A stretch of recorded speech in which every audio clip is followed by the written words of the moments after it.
কোরআনে কারীম জানিয়েছে মানজালনা আলাইকাল কোরআনা লিতাশকা। হে নবী, কোরআন আমি আপনাকে দিয়েছি, আপনি মার খাবেন, আপনি অপদস্থ হবেন, অপমানিত হবেন, লাঞ্ছিত হবেন, এই জন্য কোরআনে কারীম দেইনি। লিতাশকা, কষ্ট সহ্য করার জন্য আপনাকে আমি কোরআনে কারীম দেইনি, শুধুমাত্র আপনাকে আমি দিয়েছি কোরআনে কারীম উপরে তোলার জন্য। কথা বলেন না কেন? ওয়ারাফা'না লাকা যিকরা, হে নবী, আপনার সম্মান কি আমি তামাম দুনিয়ায় সর্বশ্রেষ্ঠ মর্যাদায় আমি আল্লাহ রাব্বুল আলামিন রেখে দেইনি? কথা বলেন না কেন? এই বাংলাদেশের কক্সবাজার থেকে শুরু করেন একদম পঞ্চগড়ের বাংলা বান্দা পর্যন্ত, বাংলাদেশের কক্সবাজার থেকে শুরু করে নিয়ে আল্লাহ এবং রসুলের নাম যে তামাম বিশ্বে আছে, আমি এটার এক্সাম্পল দিচ্ছি, আপনি মেলান আপনার প্র্যাকটিক্যালে। এই কক্সবাজারের একদম গ্রাম্য থেকে শুরু করে নিয়ে যখন আজানের ধ্বনি দেওয়া হয় একদম পঞ্চগড়ের বাংলা বান্দা পর্যন্ত, আমি দেখেছি এই বাংলাদেশে প্রায় 1150 কিলোমিটার জুড়ে রাস্তা। শুধুমাত্র বাংলাদেশে আজান দিতে বাংলাদেশের ছোট্ট একটি দেশে সময় লাগে 14 মিনিট। কথা বলেন না কেন? তামাম দুনিয়ার ভেতরে আমি যতটুকু গবেষণা করে পেয়েছি, 257টা রাষ্ট্র আছে গোটা পৃথিবীতে। সামান্য বাংলাদেশে যদি 14 মিনিট সময় লাগে শুধু আজান দিতে, 257টা রাষ্ট্রে যদি এরকম 14 মিনিট করে আজান দেওয়া হয়, 24 ঘন্টার একটা সেকেন্ডও আল্লাহ রসুলের নাম ছাড়া অন্য কারো নাম উচ্চারণ হয় না। কথা বলেন না কেন?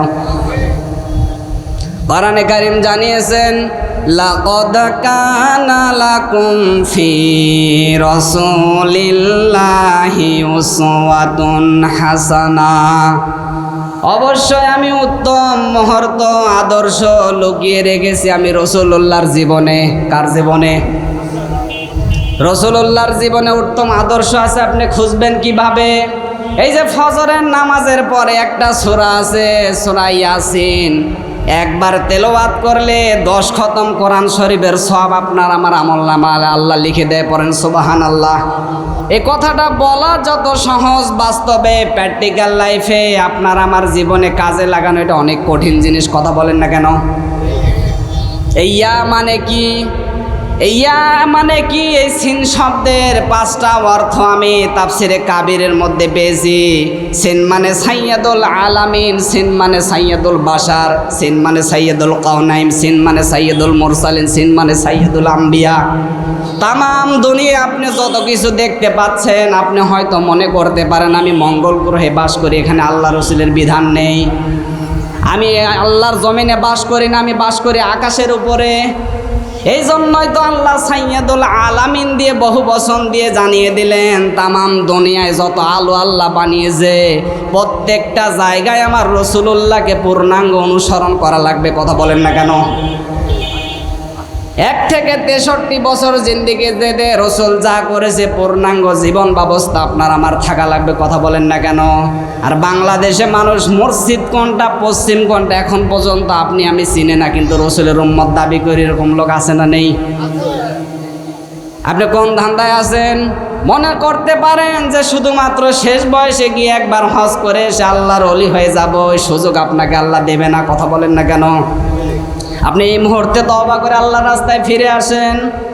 নামাজ এমন একটা গুরুত্বপূর্ণ ইবাদত, বিশ্ব নবীজির রূহ বের হয়ে যাচ্ছে, তারপরও নবীজি নামাজের কথা বলা বাদ দেননি। শুধুমাত্র একটাই নামাজের কারণে আপনি আমি জাহান্নামে চলে যাব। কথা বলেন না কেন? হযরতে আব্দুল্লাহ ইবনে আনসারী রাদিয়াল্লাহু তাআলা আনহুর জীবনী পড়েছি। এ লোকটা মসজিদে সবার শেষে যায়, সালাম ফেরানো শেষ হলে তিনি আবার দৌড় দিয়েছিলেন বাড়ির দিকে। 1 দিন 2 দিন 3 দিন হযরতে ওমরের দৃশ্যটা লক্ষ্য করে নবীজির কানে নালিশ দিলেন, হে নবী, আপনার এই সাহাবী সবার শেষে আসে, আবার সালাম ফেরানো শেষ হয়ে গেলে তিনি আবার দৌড় দেয় বাড়ির দিকে। আপনিই তো বলেছেন মসজিদে মুনাফিকদের জন্য কষ্ট হবে, আরে বাজার মুনাফিকদের জন্য আনন্দ লাগবে। তা আপনি একটু তারে জিজ্ঞাসা করেন তো। আল্লাহর নবী ডাক দিয়ে বললেন, ওমর, আন্দাজি ধারণা করবা না। 4 জন সাহাবী নিয়ে নবীজি তার বাড়ির সামনে গিয়ে তার বাড়িতে সালাম দিচ্ছেন, আসসালামু আলাইকুম ইয়া আহলাল বাইত। বাড়ির ভেতরে 3 বার সালাম দেওয়ার পরে একটু পরে দেখলেন আব্দুল্লাহ ইবনে আনসারী রাদিয়াল্লাহু তাআলা আনহু কাঁপতে কাঁপতে বাড়ি থেকে বের হয়ে আসলেন। নবীজি ডাক দিয়ে বললেন, আব্দুল্লাহ তুমি তো জানো আমি নবী যদি কারো উপরে মন খারাপ করে রেগে যায়, নারাজ হয়ে ওরে আল্লাহ জান্নাতে দেবে না, কেন 3 বার ডাকা লাগলো? হযরতে আব্দুল্লাহ আনসারী চোখের পানি ছেড়ে দিয়ে ডাক দিয়ে বলছেন, ইয়া রাসূলুল্লাহ আপনি ডাকছেন, আপনার ডাক আমি শুনতে পেরেছিলাম, কিন্তু এমন একটা পরিবেশে আমি ছিলাম, সেই পরিবেশে আমার সালাম নেওয়ার মতো কোনো অপশন ছিল না, পরনে কোনো কাপড় ছিল না, ছিঁড়া কাপড় দিয়ে আমি গর্তের মধ্যে লুকিয়ে থাকতাম। বলছে ওমর সহ কিছু সাহাবী তোমার নামে নালিশ দিয়েছে, তুমি মসজিদে সবার শেষে যাও, আবার সালাম ফেরানো শেষ হয়ে গেলে তুমি আবার দৌড় দাও বাড়ির দিকে, কোন কারণে আমারে বলো? আব্দুল্লাহ আনসারী বলছেন, হে নবী সালাম আমি এই জন্যেই চলে আসি, নামাজ শেষ হওয়ার পরে আপনার কথা শুনতে আমারও বড় মনে ইচ্ছা করে, কিন্তু আপনি যে এই দিন বলেছেন যে শুধু নিজে বাঁচলে হবে না, আগে আহালকে বাঁচানো লাগবে, এই কথাটা আমি যেই দিন শুনেছি ওই দিন থেকে আমি নিজে একা বাঁচি না, আমি আগে আমার আহালকে বাঁচাই। কথা বলেন না কেন? নামাজ শুধু আপনি একা পড়বেন, বাড়িয়ালি পড়বে না এমন নাকি? নামাজ পড়বে আপনার ফ্যামিলিতে যারা আছে, যাদের উপরে নামাজ ফরজ হয়েছে, প্রত্যেকটা ব্যক্তিকে নামাজ পড়া লাগবে। কথা বলেন না কেন? এই জন্য তো রাসূলুল্লাহকে অনুসরণ করবেন। বিশ্ব নবীজিকে যদি কেউ একবার দেখতেন, ও লোকটার জন্য জাহান্নামের আগুন হারাম হয়ে যেত। কথা বলেন না কেন? আল্লাহ রাব্বুল আলামিন জানিয়েছেন, ইন্নাকা লা তাহদি মান আহবাবতা ওয়ালাকিন্নাল্লাহা ইয়াহদি মান ইয়াশা। হে নবী আপনি যাকে তাকে হেদায়েত দিয়ে জান্নাতে দিয়ে দেবেন, এমনটা আপনার হাতে আমি আল্লাহ দেইনি। নবীর হাতে যদি হেদায়েত থাকতো তা নবীর আপন চাচা মুশরিক হয়ে মারা যেতেন। কথা বলেন না কেন? নবীর আপন চাচা এই লোকটার জন্য বিশ্ব নবীজি একবার না দুইবার না অসংখ্যবার হাত উঠাচ্ছেন, কিন্তু আল্লাহ পাক হাত ফেরত দিচ্ছেন। সঙ্গে সঙ্গে কোরআনে কারিমে আল্লাহ রাব্বুল আলামিন সূরা তাওবার 113 নম্বর আয়াত নাজিল করলেন, মা কানা লিন-নাবী ওয়াল্লাযীনা ইয়াস্তাগফিরু লিল মুশরিকিন। জোরে বলেন আল্লাহু আকবার। হে নবী শুধু আপনার এই চাচা না, কিয়ামত পর্যন্ত যত মুশরিক এভাবে মারা যাবে, কিয়ামত পর্যন্ত যদি কেউ হাত তোলে ওর হাত আমি আল্লাহর দরবারে কোনোদিন কবুল হব না। কথা বলেন না কেন? আরে বাংলাদেশে টাটকা নির্ভেজাল মুশরিক মারা যাচ্ছে, আমরা জানাজা করা দূরের কথা আরও জান্নাতে দিয়ে চলে আসছি, মনে হয় জান্নাত ওর বাবার। কথা বলেন না কেন? আরে ভাই একটা জিনিস সেন্সে নেন তো, যে লোকটাকে দেখলে জাহান্নামের আগুন হারাম হয়ে যাবে, বিশ্বনবীকে ছোট থেকে লালন পালন করেছে, একটাকু আসরও দিতে দেয়নি, মরার সময় নবীজি বারবার ডাক দিয়ে বলছেন, হে চাচা আপনি শুধু একবার লা ইলাহা পড়েন, বাকি বিতর্ক করার দায়িত্ব আল্লাহর সাথে আমার। তাহলে হেদায়েতের একচ্ছত্র মালিকানা কার হাতে বলেন? পৃথিবীতে কোনো জায়গায় আপনি হেদায়েত পাবেন না, শুধুমাত্র হেদায়েতের একচ্ছত্র মালিকানা আল্লাহর হাতে। আর আল্লাহ দিয়েছে কার হাতে বলেন? আল্লাহ দিয়েছে কোরআনের হাতে। কোরআন যদি আপনি বোঝেন, বোঝার চেষ্টা করেন, অনুধাবন করেন, অবশ্যই আপনাকে আমাকে আল্লাহ হেদায়েতের রাস্তা এমনি দেখে দিবে। কথা বলেন না কেন?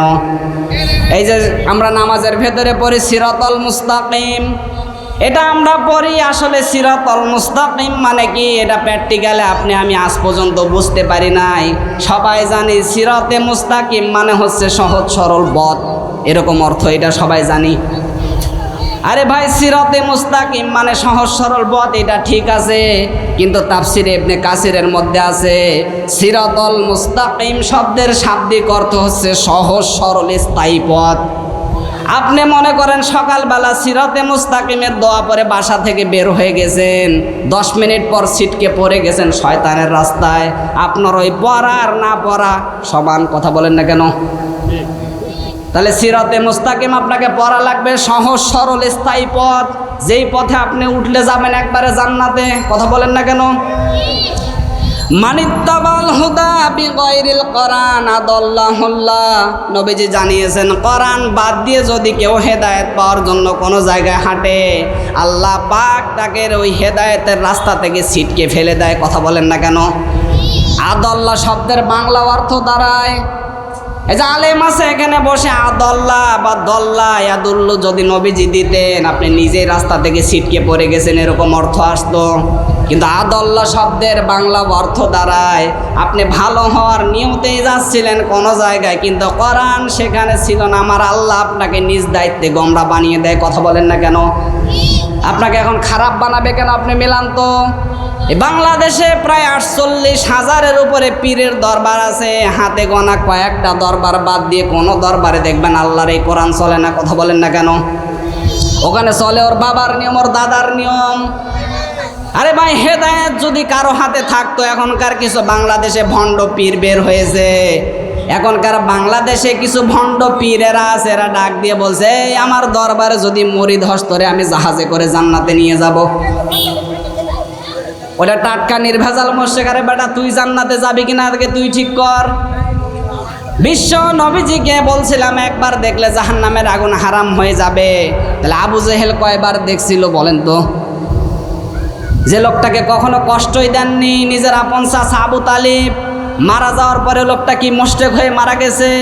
শুধু মুশরিক না, কিয়ামত পর্যন্ত আল্লাহ আয়াত দৃষ্টান্তমূলক জানিয়ে রেখেছে কিয়ামত পর্যন্ত এরকম মুশরিক মারা যাবে। কোনো মুশরিকের জন্য যদি কেউ দোয়া করে, ওর দোয়া আল্লাহর দরবারে কবুল হবে না। কথা বলেন না কেন?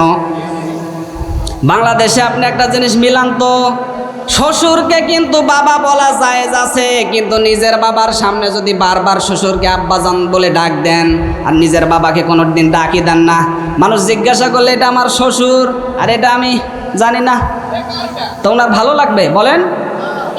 আল্লাহ রাব্বুল আলামিন বলেন কোরআন পাঠিয়েছি আমি হেদায়েত দেওয়ার জন্য। এইটা বাদ দিয়ে তুই কোন বাবার কাছে যাস দেখি তোর বাবা তোরে কি করে হেদায়েত দেয়। এই জন্য অধিকাংশ পীরের দরবারে দেখবেন মানুষ যাওয়ার পর আরো গোমরা হয়। কথা বলেন না কেন? আগে বিড়ি খেত না, এখন খায়। আগে গাঁজা খেত না, এখন মনে মনে গাঁজা খাচ্ছে। তার মানে কেউ ভালো হয়েছে না খারাপ হয়েছে বলেন? এ খারাপটা বানালো কে?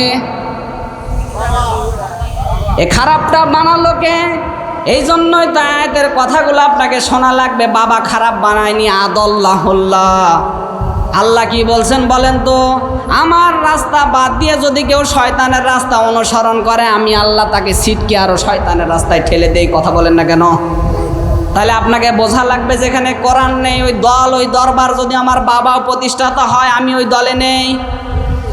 কোরআন যে দলে আছে ওই দলে আমি থাকবো, আর কোরআন যে দলে নেই ওই দল যদি আমার বাবাও প্রতিষ্ঠাতা করে, আমি ওই দলে আর নেই। কথা বলেন না কেন? আল্লাহ রাব্বুল আলামিন কোরআনে জানিয়েছে কুল বিফাদলিল্লাহি ওয়া বিরহমাতিহি ফাবিযালিকা ফালইয়াফরাহু হুয়া খায়রুম মিম্মা ইয়াজমাউন। জোরে বলেন আল্লাহু আকবার। সূরা ইউনূস 11 নম্বর পারা 14 নম্বর পৃষ্ঠার 7 নম্বর লাইনের 4 নম্বর রুকুর 58 নম্বর আয়াতে আছে। এটা তাফসিরে ইবনে কাসিরে পাবেন। আল্লাহ পাক বলেন হে নবী, আল্লাহ পাক বলেন হে নবী, পৃথিবীতে সর্বশ্রেষ্ঠ কিতাব তার নাম কি বলেন তো? এই কোরআনে যদি যারা পেয়েছে তাদের জীবন দুনিয়ায় সফল, হয়তো মনে করতে পারেন আপনি 1000 বছর হায়াত পেয়েছেন।